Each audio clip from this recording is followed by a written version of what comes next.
Okay. Yeah, I just want to tell you that.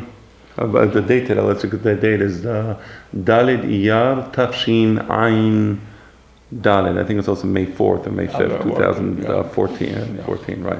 So I just want to tell you that Mishle, everybody knew Mishle by heart, and they knew it in Arabic. And every time you did something or you didn't say something, they would quote you a pasuk from Mishle. And my father also knew Mishle almost by heart, and everybody knew Mishle. Yes, that's the truth, you know. And at Rebbeina, we were raised up on the book of Mishle, you know. You need to do this, and then instead of telling you something, do it or don't do it, they quote your pasuk. Yeah, whatever, this type of things. Right, that's right. Or be'aslatayim yimacham kareh. Right, hold on one second. Make it a little higher. The thing. That's interesting. So they used to study Mishle, that was part of... I don't know whether they studied or they knew it by heart, but they knew it by heart, yes? Right.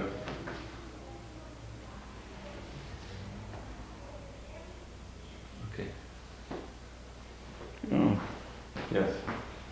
Okay, that's great. When they want to wake you up, when they want anything like that, they tell you Pasuk of Mishle. That's nice. So I was studying a section of Mishle that actually was a little difficult for me. Yes. We're looking at Mishle.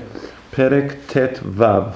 Yes. And I believe that this part of Mishle has to do with the use of language and the use of speech. So I thought it'd be nice if we read some of the Pesukim and just, you know, without any preconceived preparation. Exactly. So I'll read the Pesuk. We'll go Pasuk, and then we'll this. So it says like this: Perek Tet Vav, Pasuk Aleph.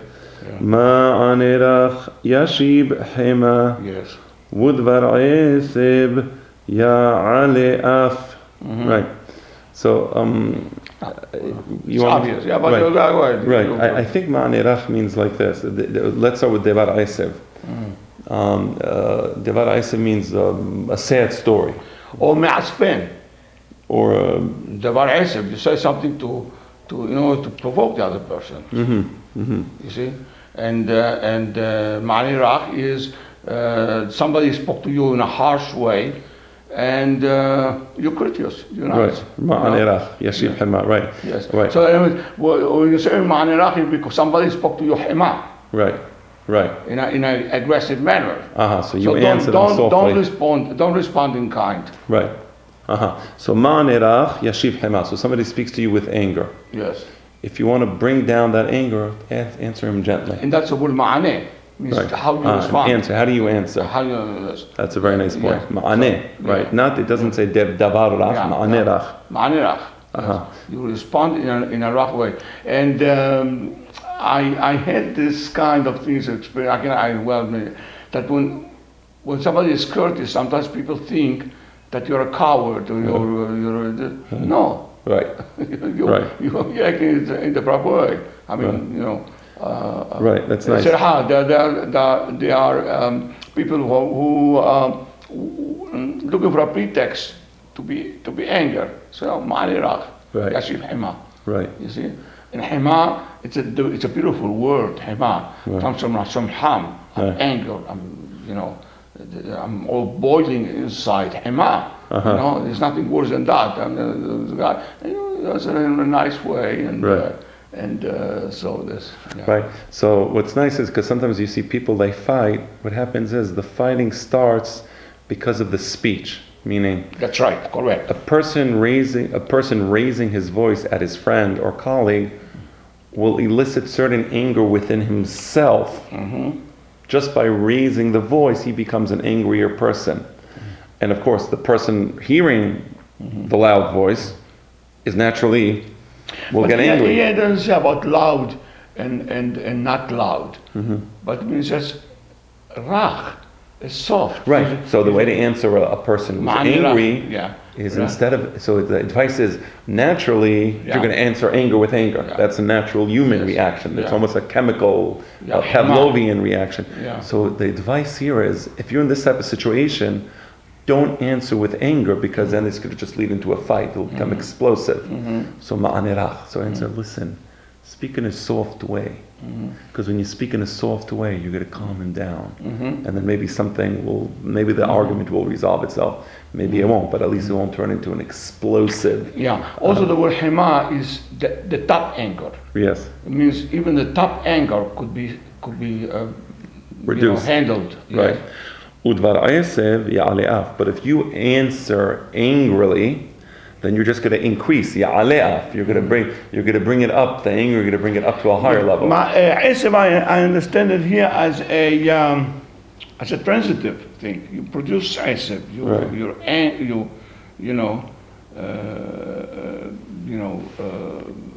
Provoking. Yes. Right. Yes.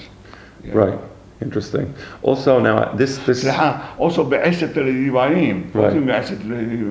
With pain. No. You're going to be angry. Why did I get pregnant? Why did this? Why did this? That. Right. Yeah. I see. Yeah. Right. Now, also, this is nice advice for rhetoric. Other than the back and forth conversation, also as a matter of rhetoric. I'll give you just an example. In political dialogue, when people are too inflammatory, even if they're right, but inflammatory speech is a turn-off. It doesn't persuade.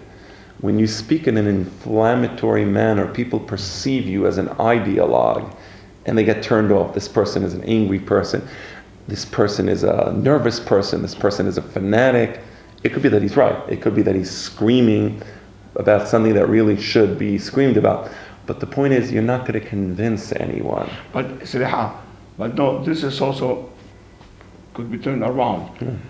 A demagogue may use this kind of speech, like Hitler and others, to rise the anger of the people. Right. So both ways, right? Yes. So to manipulate the people. Right. That's nice. Yeah. So speech has a very powerful effect on the listener, and you need to know how to use it. So if you want to have an intellectual dialogue with somebody, if you want to persuade somebody intelligently, you need to use soft speech, right?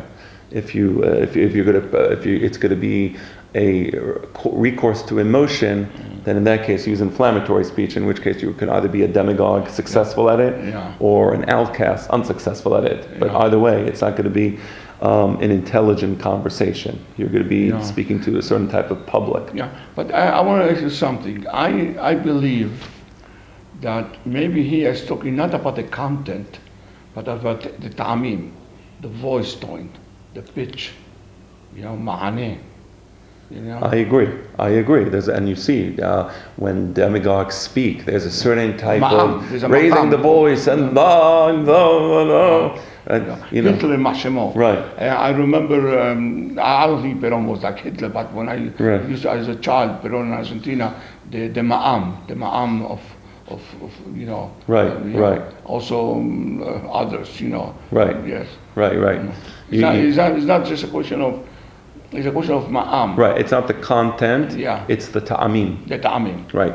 I believe that. Yeah. The next pasuk, I think, speaks more about the content. That's the next pasuk. So the next pasuk says like this: Leshon chachamim tetib da'at ufi chesilim yabi'a ivelet. Leshon chachamim tetib da'at. Now we know the way to speak, in a gentle way, in a soft way. But the content, an intelligent speaker, leshon hachamim, will make the listener more intelligent. And that's my point. There's a difference between trying to elicit an emotional reaction, anger, and trying to make the other person more to understand something he maybe didn't understand before. It's two approaches. The politician almost always has recourse to the former way. It's emotional. We need freedom. We need to be free. We need what is freedom? Democracy. They always in Israel talk about democracy. We need to be democratia. That doesn't mean anything. What is democracy? Why is this more democratic than that? So an intelligent person, let's say we believe democracy. We do. So let's say an intelligent person will explain, well, this particular policy, it has the following negative repercussions and enslaves you in the following way. So it's the same. There's another point, a more subtle point. Right. Tetib da'at. Right. The person who's speaking measures the dot of his audience, and doesn't go over the head of the audience. Right. Yes. Right. You don't mention, I don't know, this, but according to the dot of your audience, you say in a manner that his dot is further developed. Right. You cannot, if you speak over his dot, or under his dot, or just his dot, that's not good. You have to make him feel that he's developed something. Right. You know, the tip dot. Right. You know, Right. the dot of your audience. Right. The audience, if he knows how to communicate to that audience and how to make them more intelligent. And that according to the intelligence of the audience, the audience says, oh, you know what? It's a very intelligent point that you're making. Right. The deep dot. And that's the difference between, let's say, David HaMelech, Shlomo HaMelech, who they would speak words to the public to make him more intelligent and more radiant in their thinking. Whereas the demagogues of Israel, it's always, or the demagogues of the world, forget about Israel. The demagogues in general, it's always cliches. It's but always, also, it's not a deep dot, in a sense that makes you feel inferior. So, Ufi Chesilim Yabia Ivelet. What does it mean, Yabia Ivelet? But the deep dot means it doesn't make you feel inferior. On the contrary, now you understand. Right. Because many of the things, well, if you don't agree with me, you must be, something negative. Right. You're not intelligent. Right. So the deep dot, that's right. Right. Now what's nice, the second part of the pasuk, Ufi Chesilim, what the Chesilim speak, Yabia Ivelet. What I like about the second part is, it doesn't talk about the reaction of the public. The first part, the Leshon Chachamim, is tetiv da'at. Yes. It makes a public more intelligent. Yes. The second part doesn't say Ufi Chesilim Yabia Ivelet. It's an expression of evil, but it doesn't change the public. Also maybe both of them referring to the speaker, obviously. Yes, right. And the speaker, if the speaker is kesil, then he was Yabia Ivelet. He wants to manipulate them to do something that later on would regret. Yes, like the insurance, this is the health things, or buy it, and this and so on. And now everybody who listens to this is sorry that they agree to buy this kind of insurance. This kind of insurance is worthless. Right. It's just to support some I don't know, some parasites. Right. So Yabia Ivelet, it means it's a word which is insinuates Ivelet. The point is like Yabia Omer. Yes, right. that you see, it's not said in words, but it's through motions. You see Yabia Da'at, Yahavelat, Yabia Omer, Yahavelat. So Yabia Ivelet. It's seduce. He wants to harm the public. Now Ivelet means stupidity. Am I correct? Or I think like for example, because here in the Targum, what says? Yes. Nabia Shatyuta. Yeah. And also there's a pasuk that says Al Tane Kesil Ke'ivalto. Yes. So I understood Ivelet to mean a type of stupidity. And to me this is like, for example, the best example of this type of stupidity is when political leaders use slogans. Power to the people. Yeah. So we have to make everybody has to be communist, and you all become slaves to the government, and you can't do anything you want to. But that's power to the people, right? Power. Ivelet, yes. Yes. So I consider Ivelet to be the mark of the political demagogue. Or manipulator. Or manipulator, where you use words, cliches, devoid of actual meaning, but they're very powerful. Like women's rights. Some of the women's rights is not the right. It's you're depossessing the women from the right that is really right. Yes, I mean, to work as a Khaddam is not the right. But it's almost like in your book, The Golden Doves, you have a section writing and graffiti. So I associate Leshon Chachamim with writing. Tetiv Da'at, writing is a system, a semiological system which needs to be interpreted, understood, analyzed. And the purpose of language is to allow you to analyze a subject. But then you have graffiti. Yankee, go home. What is that? Yankee, you understand it or you don't. And it has a very powerful, emotional, evocative meaning, but it doesn't make you more intelligent, right? So if you understood what Yankee go home means, then you'll be, the Yankees, get rid of the Yankees, or the Jews, or the crooked-nosed Jews, or whatever they are. So that's the way the demagogues speak. Always graffiti, never through intelligent speech. But that's also the word, the way the church speaks, the Catholic Church. Right. For instance, I'm not either for or against, abortion, but say abortion becomes one of these words. Right. Are you for killing little babies? Right. Something like this. So they use language Right. as graffiti. The best example, love. Yeah. Love, universal love. How many people were tortured to death by the Inquisition in the name of love? Hazata, how many girls became pregnant for this stupid love? Right. Right. I mean, he loves me. Right. So, I mean, but you want to get pregnant. Right. Who's going to? But he loves you. And you'll become fat and overweight, and he'll leave you the second he'll run to the door the second he sees you gain some weight, and you would be stuck with the child for the rest of your life. Yeah, and you're not going to be able to develop yourself. Right. Yes. Right. So this is a speech. This is a speech of Ivelet, which is found in Western civilization. Yes, Greek, Roman, and also in the church. The church always, finds this kind of Ivelet, and they're always in favor of, but at the end is this, Right. Now the next pasuk is kind of, it's a riddle of sorts, because it seems to switch. Every pasuk in right. says a riddle. Right. Yes. So it says like this. בכל מקום עיני אדוני סופות רעים וטובים.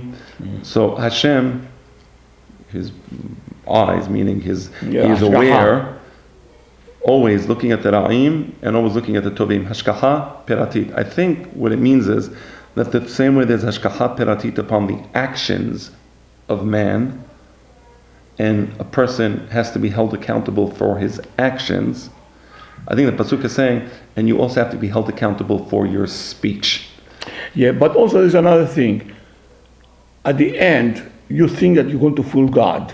You're not going to fool God. Because the worst part about this kind of double talk, that the double talker begins to believe in the stupidity that he says. Yes. Yes. He or she said, Yeah. and you believe in what you said. And so you fooled yourself, but you cannot fool God. Right. Yeah. Similar to the Gemara in Masechet Bava Mesi'ah, Perek Ezehu Neshech, Daf Samech Aleph Amud Bet. All right. Where it speaks about, for example, why does it say Yesiat Misraim in the case of Ribit? Yes. Yeah. Why does it say Yesiat Misraim in the case of Ribit? את כספך לא תיתן לו בנשך, and then it says, אני, השם אלוהיכם, אשר הוצאתי לכם מארץ מצרים. מה העניין נשיאת מצרים? With Ribit. With Ribit, the lending with interest. So it says, the Gemara says, a person, for example, he gives his money to a goy. It says he's a Jew. He tells a goy, go lend the money, but don't let people know it's for me. To fool the people, because for him, he doesn't want the Ribit. So he has a goy lend it, and the goy comes back, gives him the Ribit, and he takes some commission for himself. So he says, I saw what just happened. You think I don't see what happened? I saw what happened. In Misraim, I knew exactly who was a Bechor. I knew who was a Bechor La'em, which is an easy one. I also knew who was a Bechor La'ab. I knew that this semen was a Bechor, this wasn't the Bechor.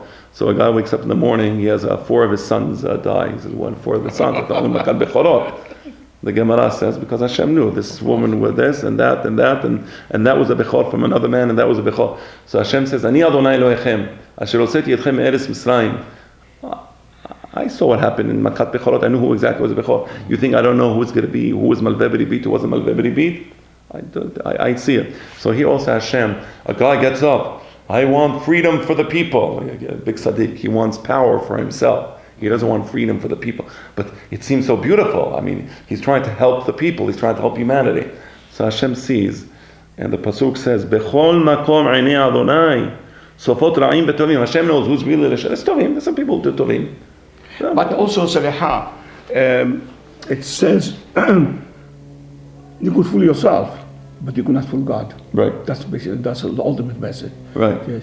you fool yourself, you think that now you're convinced that you're doing good. At the beginning, you knew that you were tricking the people. Right. Now you tricked so much that now you believe that you're a Sadiq. Right.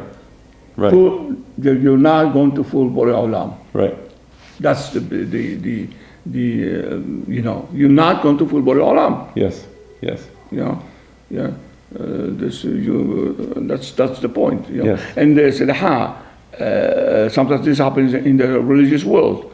I'm going to grow a beard, I'm going to have to sit outside, I'm going to do this, I'm going to do that, and so on. And I'm a Sadiq. Yes. Yes. Externally you look like a Sadiq, but you're not going to be able to fool God. There was a guy in my knis, a year or two ago. Yeah. He had a bar mitzvah for his son. Okay, very nice. Big, long beard and this. Very religious. So I remember in the bar mitzvah, they made sure to tell me, I'm the rabbi, he made sure to tell them that the super kasher, not just regular kasher, of course, there's kasher of Allah, they said, nothing wrong with that. No, that even the gid hanasheh of the chicken, there's no hashash gid hanasheh of the chicken. All right. Sometimes I said, it's strange. I don't know, we have to be so hosheshim, gid hanasheh chicken, okay, fine. But I didn't like that. When I heard that chumrah, I didn't like it. Ka'asti. My visceral gut. What happens? Today I find out, one of my talmidim sits down with me. There was a big betin, Harav Ivgi, Shelita, Shibadeh L'chaim Arukim. He was Betovim. He was sitting down in the betin. What happens? This person, he took $1 million shekels from one of the other congregants, Oleh from France, who wanted to invest in his business. He took the money, never received the money. Never got the money. So he comes with a bank statement. He shows him wire transfer to his bank. So Harav Ivgi kicked him out of the knis. He put him in harem. He says, "Asur for him to pray. Asur this."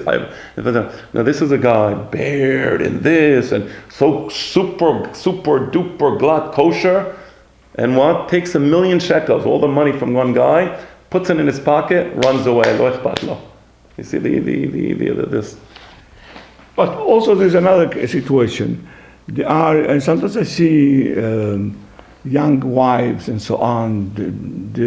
And I saw people from Brooklyn and so on. And the poor girls, these girls, they think that they are more religious or more this because they do the ABCD, and they're being deceived. Yes, it's unfortunate. Right. And when they use Torah as a means to this, it's worse than that. Right. I'll give a mashal of what you're talking about. We have in the knis in one of the Beit Knesset in Ra'anana, Ashkenazic synagogue.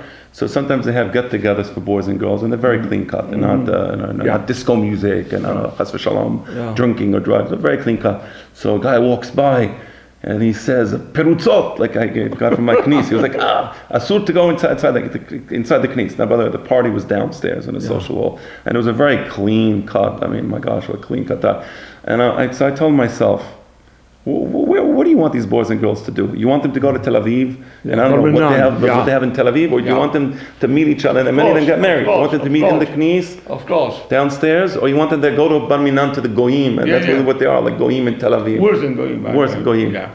So there has to be some thing. So anyway, Hashem knows everybody's mind, and He understands this person calling him Prutza, what's really happening in his mind, and He understands the guy, Gidan Hashem, the chicken, what Hasidut, very nice, that he robs money. So, Bechol Makom, every place, Einei Adonai, Sofot Ra'im V'Tovim. Let's continue a few more pesukim. Marpe Lashon Es Hagim. This is now continuation with the question of language. מרפא לשון עש חגים וסלף בה שבר ברוח. So מרפא לשון עש חגים. I think what it's saying is that the עש חגim is a cure for the lashon. Is that the way? I interpret it a little bit different. Oh, let's see. So how do you interpret it? מרפא לשון means like this. If you want your lashon to become more Jewish, more Torah-like, yes, marpe lashon. You want your lashon to be more effective in a positive way. Right. As Hayim, for this you need the Torah. Right. The Torah permits you to have your lashon Cure. become a cure, Right. a medicine. So your lashon becomes a medicine. When you study Torah, your lashon, yes, is becomes a marpeh, becomes like a doctor, Right. who cures people. Yes, the Eis Haim is if you are a person who studies Torah, Eis Haim here מחזיקים בה, ותומכיה מאושר, so your lashon becomes like balm, BLSM, you know, but like a trufa that cures everything. Yes. So I agree. In other words, meaning the best cure for speech is what the Torah says about speech, I think. Meaning No. Okay. So your speech could become a cure to others if you study Torah. Right. Es Haim, Marpeh Lashon Es Haim. So let me offer my slightly different. The pasuk is two parts. It says Marpeh Lashon Es Haim, Veselef Baha. Selef Baha means selef in the Lashon, not in the Es Haim, right? Vadai. So Selef Baha, if it's mesulaf, yes, twisted in order to if the lashon is twisted, it's shever beruach. It's going to create a certain split, meaning a certain damage in one's ruach, in one's internal process. I don't know what it is. So ruach of the person speaking. Yes. So that's exactly my point. So marpeh lashon, I think, means like this. We're taught by nature to have certain verbal masks. By verbal mask, I mean we oftentimes speak in a deceptive fashion. The Torah says, for example, "Midevar sheker tirchak."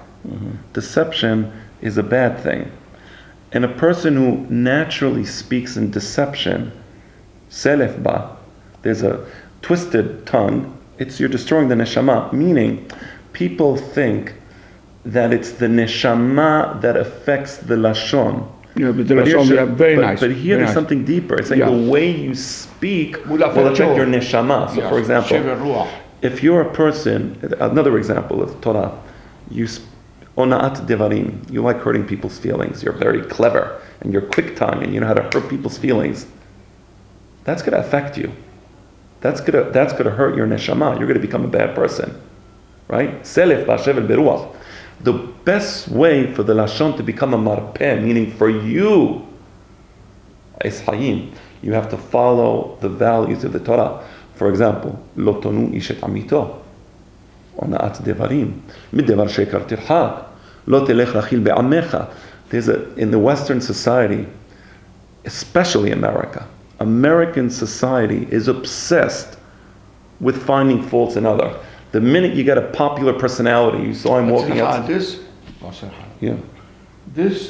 is American, but this is Western tradition. That's a Christian tradition. Right. If you're going to quote the Old Testament or mention the Jews, it's always to falter. There's an attitude. The attitude. Right. The other. I deal in my golden doves, and I think about the other. Right. And the other is, you need the other to justify yourself, because the other is always worse than you are. Right. Yes, you're a rapist and you're a swindler and you this and this, but you're not like the other. Right. The Jew, look at the Jew. That's why it's so important, the Jew in Western tradition, because at least you're not like that Jew. Right. You know. Right. Now, what I was talking about in American society is the Torah says something very beautiful. En tzaddik ba'aretz, asher ya'aseh rak tov velo yechita. Asher ya'aseh tov velo yechita. Okay. I think rak tov. Okay. Maybe I'm wrong. The point is, according to the Torah, everybody has faults. The greatest leader has certain faults. The greatest man has certain faults. Even Moshe Rabbeinu, he hit the stone. No. The Torah at the same time says, Lo telech lachil be'amecha. It's forbidden to go and expose people's faults. So this to me is a paradigm of what human society is about. Because what the Torah is saying is, on the one hand we recognize that he may be wrong, and he may be doing something wrong, but just because he's doing something wrong, A, I have no right to violate him by publicizing it, and B, if I do publicize it, I lose my chelek le'olam haba, meaning it's unacceptable in Jewish society for a person to invade someone's privacy. I'll give you the example. The best example is this guy, the owner of the LA Clippers. I don't know what's his Okay, name. there was a scandal. The owner of the LA Clippers, his name was Sterling. Yes. Or Silver, I don't know. No, the guy. No. I obviously I have no sympathy for bigots. I abhor bigotry. I abhor any form of racism, of course. But this person was having a private conversation with his girl. He's an 80-year-old man. For all we know, he may be senile. Did he say something terrible? He said something terrible. Do we have to violate his privacy, humiliate the person? So the answer of the Torah is, of course it's asur, but the answer of American society, we must violate him. But he has something very, very, for me, it's very, that's like the Inquisition, the same thing, Inquisition. Right. They heard this guy saying something about the Mashemo. Right. Yes, but so you no longer have a privacy. You have no right of privacy. There is no difference between the American society and the inquisitorial society in Spain. Right. You know? And somebody becomes a Khaddam, right. and says, I heard him saying blah, blah, blah. Right. And the beautiful thing about the Torah is all the owners of all the basketball teams have certain faults. Yeah. Maybe some are larger than this guy's faults. Yeah. Maybe some are smaller. We don't know. Yeah. But the point of the Torah is respect a person's privacy, accept his faults. He's an 80-year-old man. Maybe he was senile. Maybe he was upset at something. Maybe, Right. Esther? You coming? You're giving what?